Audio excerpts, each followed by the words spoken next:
Okay, so like last time हम लोगों ने जो है टर्किश इन्वेजन जो हुआ इंडिया पे उसके बारे में पढ़ा, जहां पर कि हम लोगों ने जो है महमूद ऑफ गजनी के इन्वेजन्स के बारे में पढ़ा। फिर हमने देखा किस तरह से उसके इन्वेजन्स ने जो है इंडिया के एग्जिस्टिंग जो किंगडम्स थे उनकी कमजोरियों को जो है उजागर कर दिया, कमजोरियों को जो है दिखा दिया, और उसके बाद से जो है और भी इन्वेजन्स इंडिया पे होते रहे।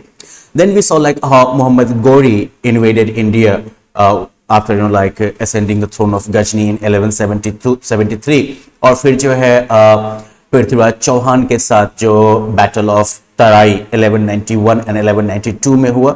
1191 में जो है वो हार गया था मोहम्मद गौरी, और उसके बाद जो है 1192 में जो है पृथ्वीराज चौहान के ऊपर उसने जीत हासिल की, और फिर जो है मोटा मोटी कह सकते हो कि नॉर्थ इंडिया पर जो है उसका काफी एक स्ट्रॉन्ग जो है नॉर्थ इंडिया पर मोटा मोटी उसका कब्जा हो गया था, और फिर जो है वो गजनी लौट गया और इंडिया का जो कंट्रोल है वो उसने अपने गुलाम कुतुबुद्दीन ऐबक को सौंपा था।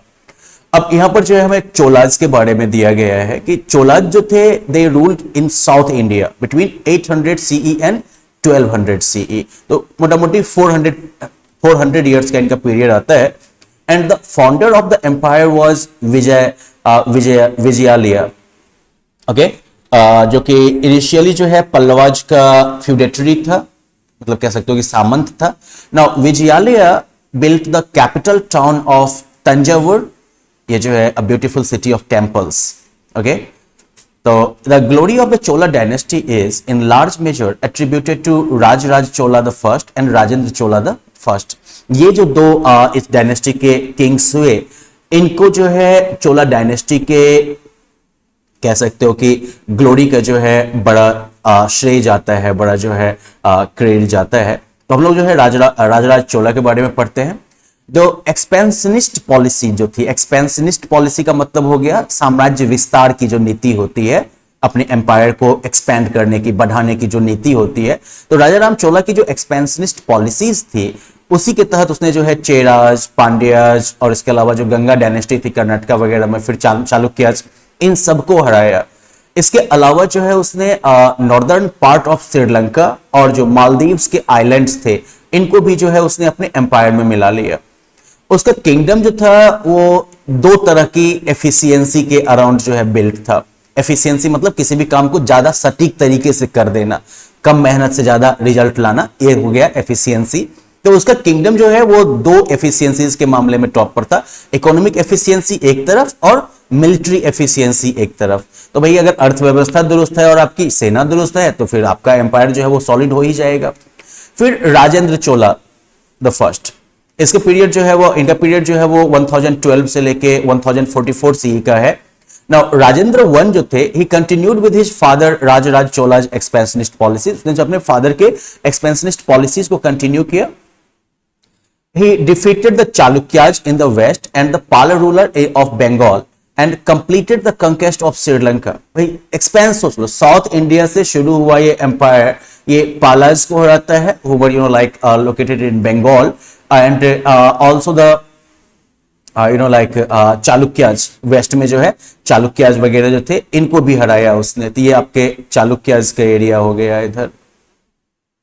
तो इस तरीके से जो है काफी जो है एक्सपेंशन, साथ साथ उसने जो है श्रीलंका पर भी जो है अपना कब्जा जो है वो पूरा कर लिया, श्रीलंका को भी पूरी तरीके से जो है उसने मिला लिया था। Now he marched across Kalinga to Bengal, crossing the Ganga and defeated the local rulers and assumed the title of Gangai Konda Chola, or the Chola conqueror of Ganga, and built a new capital near the river Kaveri called Gangai Konda Cholapuram, or the city of the Chola conqueror of the Ganga.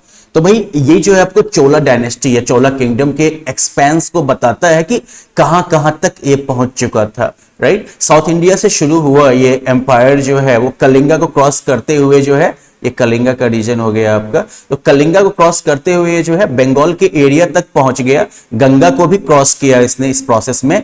और इस तरीके से जो है इन जीत को हासिल इस victory को हासिल करने के बाद जो है वहां के लोकल रूलर सबको हराने के बाद जो है उसने जो है गंगाई कोंडा चोला का टाइटल जो है वो अज्यूम किया। इस टाइटल का मतलब हो गया चोला कंकरर ऑफ गंगा। ठीक है। और उसने जो है नई कावेरी नदी के किनारे जो है उसने एक नई राजधानी भी अपनी बसाई, जिसका नाम भी जो है गंगईकोंडा चोलापुरम रखा गया, city of the Chola conqueror of Ganga. Now the empire, जो चोला एम्पायर जो था, the empire was divided into mandalams और प्रोविंसेस। पूरे एम्पायर को जो है मंडल में या फिर प्रोविंसेस में, क्षेत्रों में बांट दिया गया था। And each province was further divided into valanadu और डिस्ट्रिक्ट्स एंड नाडु और ग्रुप्स ऑफ विलेजेस। तो मतलब कि पहले तो एम्पायर को जो है प्रोविंसेस में बांटा गया, ठीक है। प्रोविंसेस को फिर जो है डिस्ट्रिक्ट में बांटा गया, वालानाडु, और उसके बाद जो है डिस्ट्रिक्ट्स को जो है फिर नाडु में, यानी कि ग्रुप ऑफ विलेजेस में बांटा गया। तो ये जो है ऑर्गेनाइजेशनल स्ट्रक्चर था। A large village was administered separately and called a taniyur. तो मतलब अगर कोई गांव अगर बहुत बड़ा था तो उसको जो है उसका जो है अलग ही जो है एडमिनिस्ट्रेशन होता था और उसे जो है तानियूर कहते थे। Now at times princes were appointed as the governors of provinces. कभी कभी जो है इन प्रोविंसेस के लेवल पर जो है जो राजकुमार वगैरह होते थे उन्हीं को जो है गवर्नर अपॉइंट कर दिया जाता था। Officials were usually paid by granting them assignments of revenue bearing lands. जो भी अधिकारी सब होते थे एडमिनिस्ट्रेशन में, तो उनको जो है नॉर्मली कुछ जमीन दे दी जाती थी कि चलिए ये एरिया हो गया, यहां से जो रेवेन्यू कलेक्ट होगा उसमें से जो है आपको जो है अपना खर्चा पानी मिल जाएगा, ठीक है। तो इस तरीके से जो है उनको रेवेन्यू बेयरिंग लैंड जो है, मतलब जिस लैंड से रेवेन्यू कलेक्ट होता था, जिस जमीन से जो है टैक्स वसूल होता था, ऐसे जमीन ऐसा लैंड जो है वो उनको असाइन कर दिया जाता था कि चलिए यहां से जो है आपका खर्चा पानी निकलेगा। अब विलेज एंड टाउन एडमिनिस्ट्रेशन की अगर बात करें तो the Chola local self-government included two assemblies, the Ur and the Sabha और महासभा, ठीक है। ये सेल्फ गवर्नमेंट का हो गया कि अपना जो भी लोकल जो एडमिनिस्ट्रेशन का अरेंजमेंट होगा वो इस लेवल पर हो जाएगा। The inscriptions, particularly the one at Uttaramerur in Chenjalpur, Tamil Nadu, describe the village assemblies in great detail. They tell us that the Ur was a general assembly of all classes of people who owned land within the village. In contrast, the Sabha was an assembly found in villages where Brahmanas owned all the land as Brahmadeya grants. तो इस तरह से उर जो था वो general assembly होता था जिसमें कि सभी वर्ग के लोग होते थे जिनकी गांव के अंदर जमीन होती थी। इसके अलग सभा जो था वो उन गांवों में पाए जाने वाला असेंबली था जहां पर कि ब्राह्मण जो होते थे वही सभी जमीन के मालिक होते थे और उनको जो है ये जमीन का मालिकाना हक जो है वो ब्रह्मदेया ग्रांट के तौर पर जो है मिला होता था। तो मतलब उर जो है वो हो गया general assembly, open for all land owning people from any caste. दूसरी तरफ सभा जो हो गया वो उन गांवों में मौजूद होता था जहां पर कि ब्रह्मदेया ग्रांट के तौर पर सारी जमीन जो है वो ब्राह्मणों के पास होती थी। As the Chola rulers granted land to a large number of Brahmanas, a number of Brahmana settlements emerged in the Chola Empire. जब चोला रूलर्स जो थे वो काफी सारे ब्राह्मणों को उन्होंने जो है जमीन दिया था दान में, तो इसकी वजह से बहुत सारे जो है ब्राह्मण सेटलमेंट्स जो थे वो चोला एम्पायर के दरमियान में इमर्ज हुए। The Sabha operated through different committees to look after various aspects of local administration, including temples, gardens, irrigation, assessment of land revenue, maintenance of law and order and so on. ये जो सभा जो होती थी वो उसके अंदर अलग अलग कमिटी हुआ करती थी जो कि लोकल एडमिनिस्ट्रेशन के अलग अलग पहलुओं को देखते थे। तो एक कमेटी होगी जो मान लीजिए मंदिरों के मुद्दे को देखेगी, दूसरी कमेटी जो कि गार्डन्स वगैरह को, फिर एक जो है वो इरिगेशन को, सिंचाई की व्यवस्था को, एक कमेटी जो होगी वो लैंड रेवेन्यू का असेसमेंट करेगी कि कितना जो है रेवेन्यू फिक्स होना चाहिए किस लैंड का, एक कमेटी जो होगी वो लॉ एंड ऑर्डर जो है कानून व्यवस्था जो है उसको देखेगी। और इस तरह से जो है अलग अलग कमेटी जो होती थी वो लोकल एडमिनिस्ट्रेशन को हैंडल किया करती थी। नागाराम जो था ये शहरों में पाए जाने वाला असेंबली का नाम था। Its members were mainly traders, merchants and sometimes artisans. इसके मेंबर्स होते थे वो व्यापारी लोग ही हुआ करते थे और कभी कभी जो कुछ वो शिल्पकार वगैरह सब आर्टिजन सब होते थे वो सब होते थे। The Nagaram played an important role in urban administration. Nagaram का जो है अर्बन एडमिनिस्ट्रेशन में बहुत ही इंपॉर्टेंट रोल रहा। ये चोला पीरियड का जो है ब्रॉन्ज स्टैच्यू है नटराज का, the dancing Shiva. Of course dancing Shiva जो है इसके नीचे में देख लीजिएगा, ठीक है, कहानी आपको पता चल जाएगी। फिर चलिए इस समय में जो लैंड्स की जो कैटेगरीज थी, टाइप्स ऑफ लैंड्स, उनको देखते हैं। तो एक है वेलन वगई, तो ये जो है ये जमीन वो है जिन पर कि नॉन ब्राह्मण किसान जो थे वो इसके मालिक होते थे, ठीक है, तो ये कहलाता था वेलन वगई। ब्रह्मदेया, ये वो जमीन हो गया जो कि ब्राह्मणों को दान में दिया गया था। शालभोग, शालभोग जो है वो जमीन हो गई जो कि स्कूल के मेंटेनेंस के लिए दिया गया था। तो मतलब कि जो स्कूल्स वगैरह होंगे उनका खर्चा पानी जो है वो, ठीक है, तो दैट वाज योर शालभोग। तो इससे ये पता चलता है कि चोलाज के टाइम में जो है स्कूल्स वगैरह की व्यवस्था पर भी जो है ध्यान दिया जाता था और राजा की तरफ से जो है शिक्षा व्यवस्था की जो है जिम्मेदारी उठाई जाती थी। फिर देवदान या फिर तिरुनामट्टू कनी, ये मंदिर वगैरह को जो गिफ्ट में दी गई थी जमीन, ये हो गई वो, ठीक है। देवदान ही याद रख लो भाई, अगला वाला नाम काफी थोड़ा मुश्किल है, तिरुनामट्टू कनी, ठीक है। ये जो है मंदिरों को दान दी जाती थी, तो मतलब मंदिर की जो भी व्यवस्था होगी, जो भी खर्चा पानी होगी, जो मेंटेनेंस होगा वो इस जमीन से चलता था। फिर जो है पल्ली छंदनम, ये जो है जैन इंस्टीट्यूट्स जो थे, जैन जो कह सकते हो कि टेम्पल्स रहे होंगे या फिर उनके जो अपने रिलीजियस इंस्टीट्यूशंस रहे होंगे, उनको ये जमीन जो है वो दान में दी गई थी। तो इससे ये पता चलता है कि चोला जो थे वो जैन रिलीजन जो है उसको भी जो है वो प्रोटेक्शन देते थे, उसको भी जो है वो प्रमोट करते थे। अब इकोनॉमी की बात करो तो हमने ये देखा था कि चोलाज जो थे वो इकोनॉमिक एफिशिएंसी के मामले में भी काफी जबरदस्त थे। तो the Cholas encouraged trade and commerce, and the Coromandel and Malabar coasts were centers of India's trade with Southeast Asia. Okay, south east Asia जो है उसके साथ जो है इंडिया का ट्रेड काफी होता था, और उसके लिए कोरोमंडल और मालाबार के जो तटीय तट थे, कोस्ट, वो उसके सेंटर हुआ करते थे, क्योंकि ये सी रूट के थ्रू जो है ये ट्रेड हुआ करता था। इसके अलावा जो है काफी जो है विस्तृत रूप से जो है एलैबोरेट लैंड सर्वे जो है वो किया गया था, ताकि जो है लैंड रेवेन्यू में गवर्नमेंट का शेयर क्या होना चाहिए ये फिक्स किया जा सके। इसके अलावा जो है ट्रेड पर, प्रोफेशंस पर, इन सब पर जो है टोल वसूला जाता था, इन सब पर जो है टैक्स वसूला जाता था, और साथ ही साथ जो है आसपास के एरिया को लूटा भी जाता था। तो इस तरह से भी आमदनी होती थी। टेम्पल्स की बात अगर करें तो the resources and extent of the Chola empire enabled the rulers to build great capitals and temples. जितना संसाधन था चोला एम्पायर के पास और जो इनके विस्तार का एरिया था, इसकी वजह से इतनी धन संपत्ति थी इनके पास कि इन्होंने जो है बड़ी बड़ी राजधानियां बनाई, बड़े बड़े मंदिर बनवाए।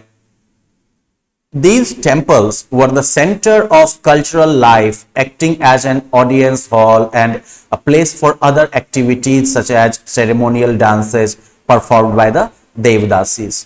ये टेम्पल जो थे वो कल्चरल लाइफ का जो है सेंटर हुआ करता था। यहाँ पर जो है बहुत बड़ा कह सकते हो कि ऑडियंस हॉल के तौर पर भी हो गया कि कभी अगर कोई मान लो सभा वगैरह होनी है तो ढेर सारे लोग वहां पर बैठ सकते हैं। इसके अलावा जो है जो सेरेमोनियल डांसेज हुआ करती थी देवदासीज की, तो उसके लिए भी जो है ये टेम्पल जो थे उसके प्लेस भी थे। They were also a hub of economic and social life. ये टेम्पल्स जो थे वो आर्थिक और सामाजिक जीवन का भी जो है एक सेंटर जो थे सेंटर हुआ करते थे ये। The temple was a miniature city और palace with living rooms for priests. ये टेम्पल सब जो हुआ करता था अपने आप में कहो तो छोटा मोटा शहर का ही रूप हो जाता था या महल का, जिसमें कि पुजारियों के रहने के लिए रूम भी हुआ करते थे। Now the temples usually enjoyed revenue-free grants from rulers and donations from wealthy merchants. ये टेम्पल्स जो थे इनको जो है जो जमीन वगैरह के रूप में जमीन वगैरह भी दिया जाता था, जिस पर कि सरकार कोई रेवेन्यू नहीं लेती थी, सरकार कोई टैक्स नहीं वसूलती थी, वो टेम्पल के हिस्से में ही चला गया। इसके अलावा जो अमीर व्यापारी लोग होते थे वो लोग भी इनको दान दिया करते थे। चोला इंस्क्रिप्शन, इंस्क्रिप्शन मतलब जो उस समय में पत्थरों पर या कहीं और जो लिखा गया होगा, तो ये इंस्क्रिप्शंस जो है वो चोला डायनेस्टी के बारे में इंफॉर्मेशन का एक इंपॉर्टेंट टूल है। Our main sources of information on the Chola dynasty and the socio-economic life of the people are the inscriptions of the period. ठीक है, चोला डायनेस्टी के बारे में या उस समय के लोगों के सामाजिक और आर्थिक जीवन के बारे में जो जानकारी है, तो उस जानकारी का प्रमुख सोर्स जो है वो उस समय के इंस्क्रिप्शंस हैं। The Tamil copper plate inscriptions recorded title deeds of land grants and also the conquests and events. ताम्र पत्र पर जो ये इंस्क्रिप्शंस जो लिखे गए थे, तो इसमें जो है लैंड ग्रांट्स का जो है टाइटल डीड होता था, मालिकाना हक का जो है जिक्र होता था, या फिर उस समय में जो जीत हासिल की थी चोलाज ने उनकी चर्चा होती थी, जो प्रमुख घटनाएं होती थी उनकी चर्चा होती थी। जैसे कुछ एग्जांपल्स आपको दिए गए हैं। Inscriptions inside the Brihadeshwara temple at Tanjavur are useful in reconstructing the history of the period. Brihadeshwara temple जो है तंजावुर में, उसमें जो ये इंस्क्रिप्शंस मौजूद हैं, ठीक है, तो उससे जो है हमें उस पीरियड के हिस्ट्री को रिकंस्ट्रक्ट करने में काफी मदद मिलती है। उसमें काफी घटनाओं के बारे में जानकारी, आरंतका द फर्स्ट जो थे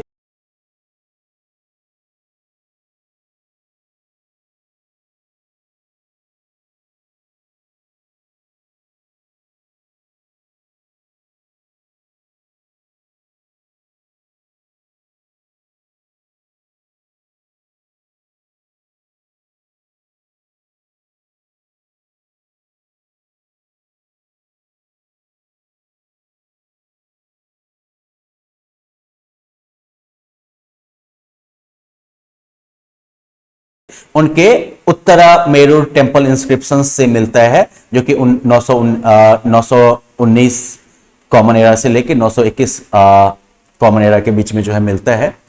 some of these also showed the royal seal of dynasty. Royal seal का मतलब क्या हो गया? अरे वो राजा का जो कह सकते हो कि क्या कहोगे, ठप्पा, मुहर जो होता था, तो रॉयल सील वगैरह भी जो है वो भी आपको जो है इसमें देखने को मिलता है।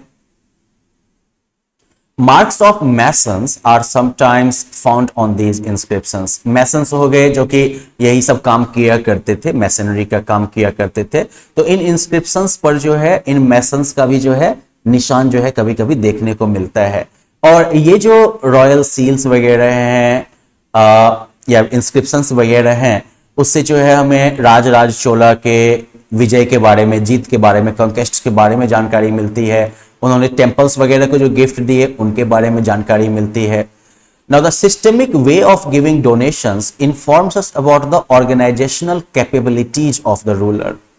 तो उस समय में ये डोनेशन जो है वो ऐसे नहीं कि चलो ठीक है आज वो एरिया तुम्हारा हो गया, मुंह जबानी बोल दिए, ऐसा नहीं था। बिल्कुल सिस्टमेटिक तरीके से ये डोनेशंस दिए जाते थे, जिनका कि इंस्क्रिप्शंस के तौर पर जो है जिनका रिटर्न रिकॉर्ड होता था। और इससे हमें ये पता चलता है कि उस समय के रूलर जो थे उनकी ऑर्गेनाइजेशनल कैपेबिलिटी जो थी वो काफी डेवलप्ड थी, काफी अच्छी थी। Land grants were given to the Brahmanas either individually और कलेक्टिवली। इन इंस्क्रिप्शन से हमें यह भी पता चलता है कि ब्राह्मण वगैरह को जो जमीन दान में दिया जाता था वो इंडिविजुअली भी दिया जाता था, और साथ साथ जो है पूरे मान लो कि ग्रुप को ही जो है, एक ब्राह्मणों का ग्रुप जो होगा उसको ही जो है पूरा का पूरा दान दे दिया गया, सब जमीन आप लोगों की हो गई, आप लोग इसको मैनेज करिए। तो इस तरह से लैंड ग्रांट्स दिए जाते थे। अब यहां पर एक एक्स्ट्रा इंफॉर्मेशन अब जान लीजिए कि जो टेंपल आर्किटेक्चर का जो स्टाइल था उसे द्रविड़ा कहा जाता था। ये महल के ऊपर महल बनाने का जो चीफ डिटी के रूम के प्रमुख जो मतलब कि देखो मंदिर का स्ट्रक्चर क्या होता था कि सबसे पहले जो है गर्भगृह होगा, बड़ा सा जो है ये एक रूम टाइप का होगा, जिसमें कि जो मेन जो देवता हैं उनकी मूर्ति होगी, और उसके ऊपर फिर से जो है स्टोरी के ऊपर स्टोरी ऐसे करके आपको जो है बहुमंजिली जो है मंदिरें दिखेंगी।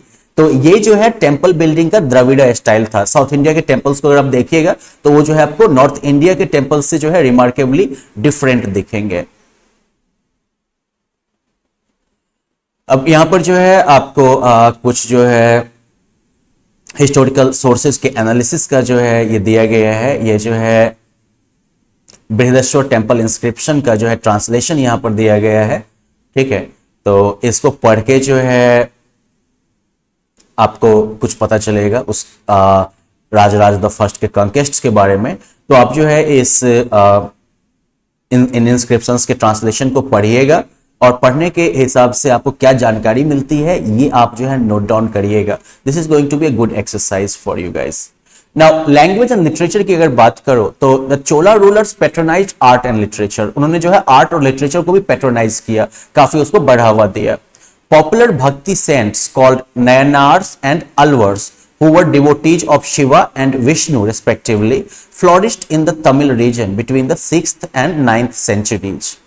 नयनार जो थे वो शिव के उपासक थे, अलवर्स जो थे वो विष्णु के उपासक थे, और ये जो है काफी पॉपुलर जो है भक्ति संत हुए थे उस पीरियड में, 6ठी से 9वीं सदी के बीच में। दे कंपोज्ड ओरल भक्ति पोइट्री, वो जो है मौखिक रूप से गाने वाला जो है भक्ति काव्य जो है, भक्ति कविताएं जो है वो लिखा करते थे। The age of Kamban is considered the golden age of Tamil literature and his Ramayana is considered a classic in Tamil literature. कंबन जो थे वो लेखक थे, ठीक है ना, और उनका जो पीरियड है वो तमिल लिटरेचर का जो है स्वर्ण युग माना जाता है, गोल्डन एज माना जाता है। और कंबन ने भी जो है रामायण लिखी है, जिस तरह से तुलसीदास ने रामायण लिखी है, वाल्मीकि ने रामायण लिखी है, उसी तरह से जो है कंबन जो थे उन्होंने भी जो है तमिल में जो है रामायण की रचना की थी। ये जो है बृहदेश्वर मंदिर में जो है नंदी बुल्क जो है, नंदी जो है शिव की सवारी, उनकी ये मूर्ति है विशाल, एंट्रेंस पे ही मौजूद है ये। तो देखिए अब ये हो गया इस चैप्टर के बारे में। इस समय में अब जो है दुनिया में क्या सब चल रहा है उसके बारे में आपको यहाँ पर जानकारी दी गई है कि इंकाज जो थे वो साउथ अमेरिका में 1200 से 1535 सीई में पाए गए थे। मैंको कैपक जो थे उन्होंने जो है इंका डायनेस्टी की नींव रखी थी 13th सेंचुरी में। इंका रूल जो है ये जो है मोचे कल्चर की जो पेरू का था उसके ऊपर जीत के साथ जो है शुरू हुआ। लेटर जो है इंका जो थे टुपाक यूपैंकी के लीडरशिप में वो जो है साउथ अमेरिका को जीतने के लिए निकले थे। ही टुक ऑन द टाइटल पैचाकुटी, जिसका मतलब हो गया डिस्ट्रॉयर, और उसने जो है इंका एम्पायर को जो है एक्सपेंशन और कंक्वेस्ट के रास्ते पर आगे बढ़ाया। उसके कंक्वेस्ट जो थे वो बाद में उसके बेटे और उत्तराधिकारी टोपा इंका के द्वारा कंटिन्यूड रहे, और इनफैक्ट इंका जो थे वो जो है लार्जेस्ट नेटिव अमेरिकन सिविलाइजेशन थे जो कि कभी एग्जिस्ट किया, ठीक है। बाद में तो अब चलो सब खत्म ही हो गई कहानी। इंका जो थे वो अपने जबरदस्त फोर्ट्रेसेस के लिए, किला के लिए जाने जाते थे, जो कि उन्होंने जो है ऊंचे ऊंचे पहाड़ों के ऊपर बना रखा था, और इस तरह से उन्हें जो है अपने दुश्मनों के खिलाफ जो है डिफेंड करने का भी जो है बढ़िया जो है मौका मिलता था इससे। जो सबसे फेमस इंका फोर्ट्रेस है वो जो है वो है आपका सैकेसा ह्यूमन, जो कि कुजको इंका कैपिटल में लोकेटेड था। Now, even though the Inca had no access to the wheel, उनके पास जो है पहिए का जो टेक्नोलॉजी था वो उनके पास नहीं था, लेकिन इसके बावजूद उन्होंने जो है काफी सोफिस्टिकेटेड रोड सिस्टम जो है वो तैयार किया था गांवों को जोड़ने के लिए। इंकास के पास कोई रिटन लैंग्वेज नहीं था, तो इसके बदले में वो लोग जो है रिकॉर्ड कीपिंग सिस्टम जो है यूज करते थे। नॉट्स, रस्सी पर जो है गिरा बांध के जो है वो लोग रिकॉर्ड रखा करते थे। This system was called cupas. तो चलिए इंकाज के बारे में भी काफी रोचक जानकारी मिल गई आपको, and that's the end of this chapter. Now you can like quickly go through this chapter checklist to see whether you have understood everything.